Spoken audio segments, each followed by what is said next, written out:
Why?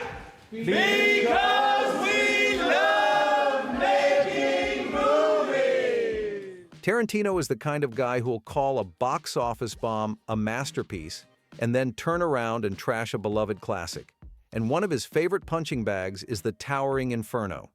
Yeah, the Paul Newman-led blockbuster that raked in $203 million on a $14 million budget, grabbed 8 Oscar nominations, and is still considered a 1970s disaster movie icon.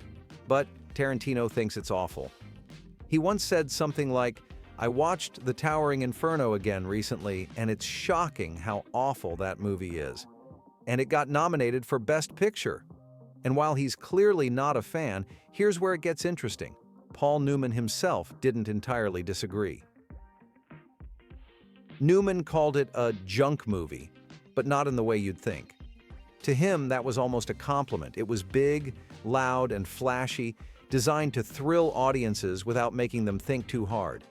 And honestly, it worked. The movie became the highest-grossing release of 1974. Newman knew exactly what kind of project it was: pure escapism. He even said, "I knew it was going to achieve what it wanted to achieve, and that is to frighten people." It dealt with height, which is very fearful, and fire. That combination in creating a danger movie is irresistible. But let's talk about what was going on behind the scenes, because the drama didn't stop with the explosions on screen. Admittedly, the behind-the-scenes dick measuring contest between Newman and Steve McQueen was every bit as entertaining, if not even more so, than the pyrotechnical shenanigans that unfolded on screen.